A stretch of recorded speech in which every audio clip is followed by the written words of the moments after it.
Hello. Today, I'm going to be talking about Brotato, a bullet heaven action roguelite in which you are playing as a gun-toting potato surviving against waves of alien worms. Not a sentence I thought I'd ever say, but anyways, my main talking points will be my first impression, mechanics, progression, difficulty, replayability, presentation, performance, bugs, and my overall final opinion of the game. So let's get right into the meat and potato. You know what, let's just move on. My first impression of the game is actually somewhat negative, but not because of the quality of the game itself. What I mean by that is, the first time I played wasn't on a dedicated console, but on Android, and it's a very different game on Android, not in its base mechanics, but in its monetization and how it affects the overall experience. Unlike the console and the PC versions of the game, the mobile version is packed with microtransactions for various mechanics that don't even exist on other versions of the game, from monthly VIP subscriptions, to a microtransaction shop, to even what looks suspiciously like a battle pass. Now, don't get me wrong, the mobile version is free, and I understand they need to make money somehow, but this seems a bit excessive, considering to become a permanent VIP member is $30, and that's only a portion of the way they monetize this game. Compare that to any other version of the game, which have $5 buy-ins with no microtransactions whatsoever. I think it's a really tough sell and could turn people away from the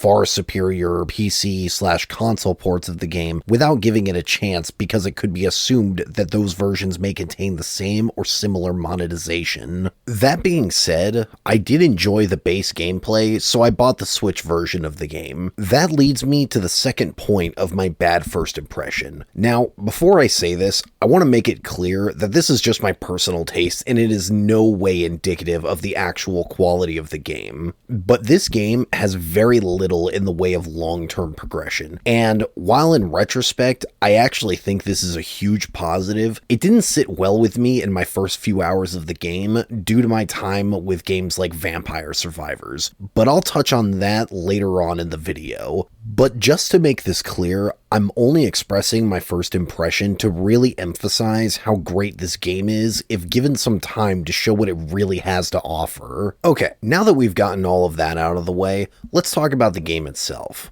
Like other Survivor games, you're plopped in the middle of a battlefield with, in most cases, a single auto-firing weapon of your choice to survive against 20 waves of enemies and a boss at the start of the 20th wave, and you collect more items and weapons to help you achieve this goal. The game has you surviving for a set amount of time per wave, so it's up to you to survive in any way you see fit. The object is not necessarily to kill everything, it's simply to not be defeated, although killing everything certainly helps. There are a lot of characters in this game, a whopping 44 in total to be exact. Each one has their own strengths and weaknesses, and as a result, they all play differently from one another. Some only have minor differences, simply being better with some weapons than others. Some, though, are so drastically different that they have a completely different playstyle that all have their own learning curve to understand. I want to touch on stats in the game, only because some of them are not as straightforward as they may appear, like damage percentage versus melee, ranged, and elemental damage. Melee, ranged, and elemental damage give a flat increase to their respective damage types on a given weapon, whereas damage percentage takes the final number and increases or decreases it by whatever percentage you have it at. Harvesting is another interesting stat, as it gives you bonus materials at the end of every wave, but it also increases by 5% at the end of every wave until wave 20. Then it starts decreasing by 20% every wave after that. I figured I didn't immediately understand these stats, and I thought maybe others might have the same issue as well, so I wanted to touch on these. When defeating enemies,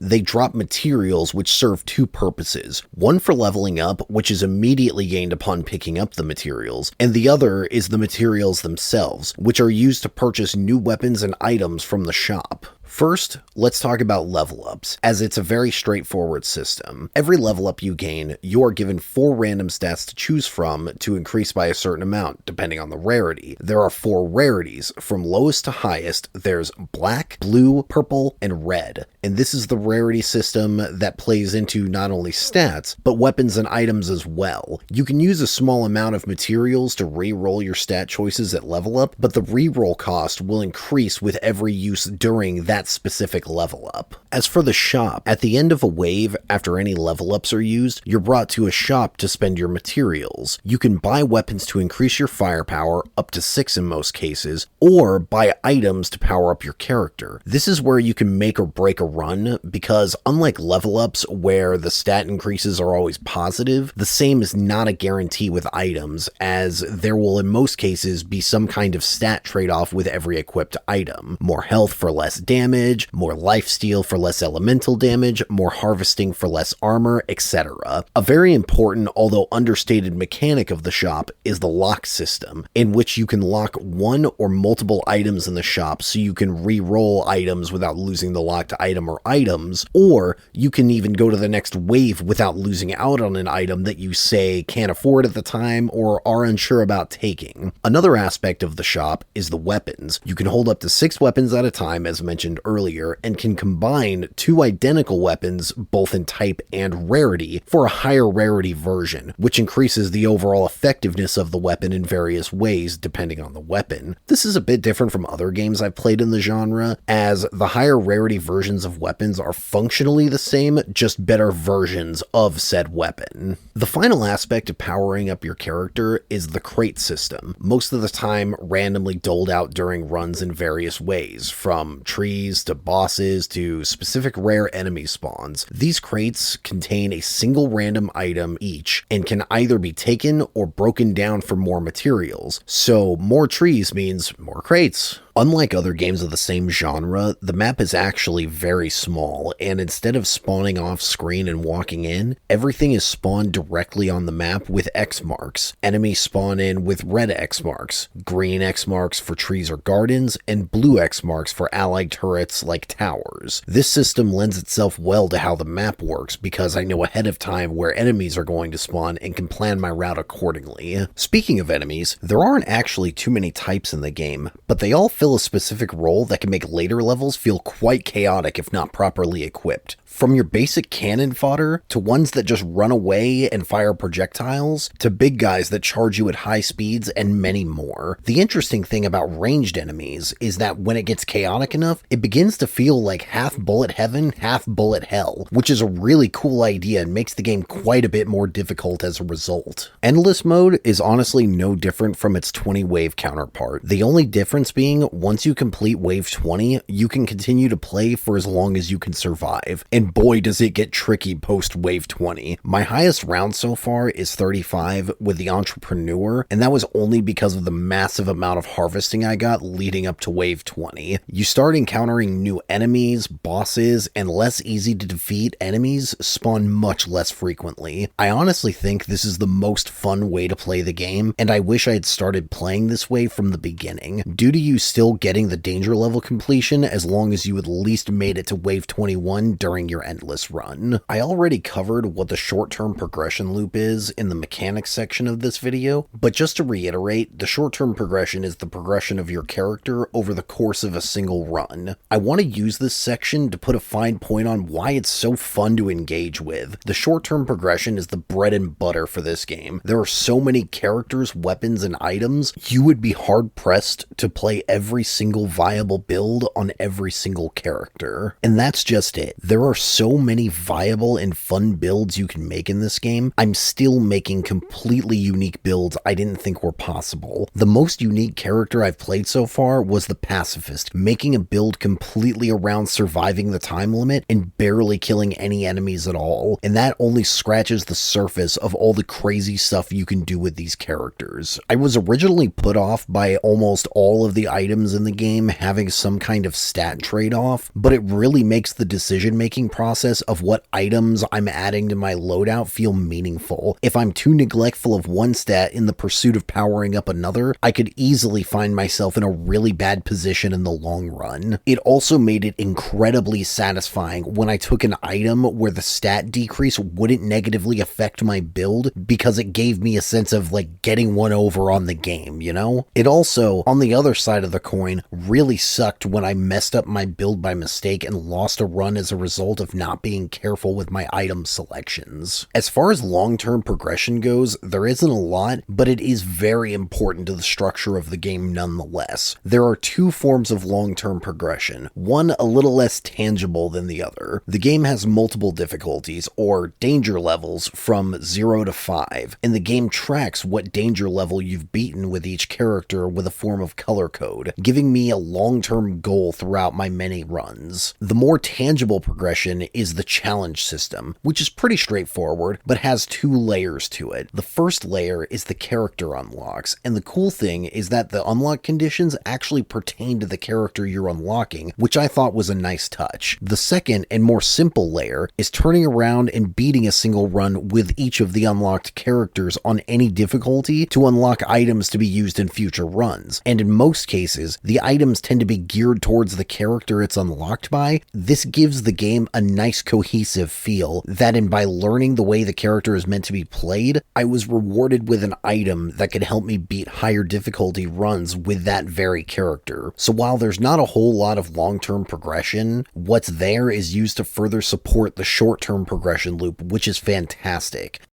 Brotato can be incredibly difficult, and there are two factors that are able to be directly manipulated before you even start a run, and that's the danger level and the accessibility options. I'll touch on the accessibility first, as I don't have very much to say about it, as I left everything at its default option for what I believe to be the intended developer experience. But you can either raise or lower the enemy health, damage, and speed. I do like this idea because you're not just limited to lowering it to make it an easier play experience, but you can choose to raise it if you want to be further challenged beyond what the developers intended as the core experience. The danger levels, on the other hand, remix the gameplay in interesting ways by adding new enemy types, increasing enemy stats, or even adding a second boss to the final wave. This certainly ups the ante on the difficulty in more interesting ways by changing the enemy delivery system, therefore keeping me on my toes, and I really appreciate this. Of course, while these are the only two tangible aspects of the difficulty, the hidden aspect of the difficulty is just plain luck. Getting the right items and weapons at the right time is really what makes or breaks a run in this game, like I said before. Now to talk about replayability. It should be obvious by this point that I find this game to be highly replayable. I've played countless runs over the course of my time with the game, and as I'm writing the script, well, now performing it I guess, I'm sitting here thinking how much I would rather be playing Brotato than making a video about Brotato. To say it's a bit addictive would drastically undersell it. I was initially really put off by there being no persistent powering up between runs like permanent stat increases, but after spending a good amount of time with the game, I honestly feel that would take away from the experience of having to make the hard decisions of what items to buy in the shop or grab from crates, especially the narrow wins where I really had to bring my A game just to finish a run with a shoddy build because I couldn't get the types of items I was looking for. It all adds a layer of tension to the runs that could risk being lost if it's made too easy by permanent stat boosts. Between the already insanely fun gameplay, the vast amount of challenges, the danger level clears, and the insane amount of build variety, I could easily see myself putting 100 hours into this without getting bored. It's that freaking fun. I absolutely love the look of this game. It has a very Newgroundsy aesthetic that reminds me of games like Alien Hominid or Castle Crashers, but slightly less goofy. I honestly don't have a lot else to say about it because I'm really not an artsy type in that way, but it looks good and has a fun art style. The music is great too. It goes very well with the style of the game, and the tracks I've heard have a great beat.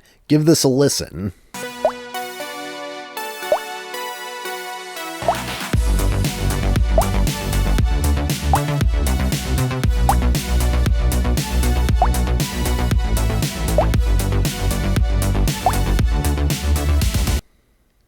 I would say the most notable thing about the presentation is the character progression. And what I mean by that is that every time you pick up a new item, you can actually see your character wearing it in some way. I'm honestly not sure if this applies to every single item, but every time I looked for a particular item, I could find it somewhere on my guy, so I have no reason to believe it doesn't happen with every item. I absolutely love this, as it not only adds a lot of personality to the game, but it lets you actually see your character's progression through formula run as opposed to just being told about it through stat increases. A quick disclaimer before getting into this section, I played the Switch version of Brotato, so the problems I encountered may not exist on other versions. Just wanted to give a heads up on that. I actually only ran into one bug in this game, but ran into it multiple times, and it was just barely annoying enough to be worth mentioning. When choosing a stat increase at the level up screen, if I hit RZ, it'll change my stat screen from the primary stat list to the secondary stat list. Every now and then, when this happens, it wouldn't let me move my cursor back to the stat options. I originally thought I had to switch to handheld mode and use the touchscreen to manually select my stat choice, but then I realized I could just pause the game and unpause it, and it would let me choose again. Not a big deal, but I thought I would mention it in case anybody else runs into it on any other platform. As far as performance goes,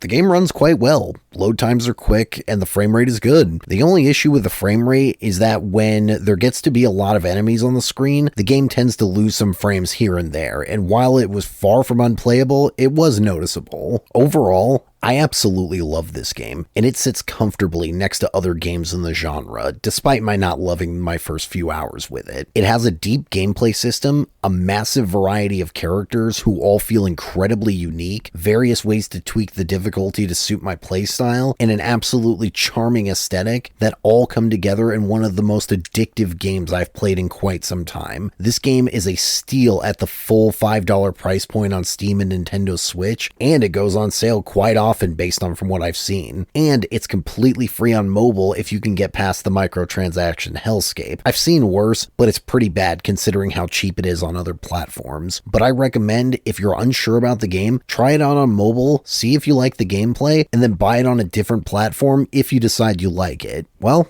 that's all I got. I hope you enjoyed the video. I plan on talking about more games like this in the future, so if you want to see more of that, you know what to do. Have a good one.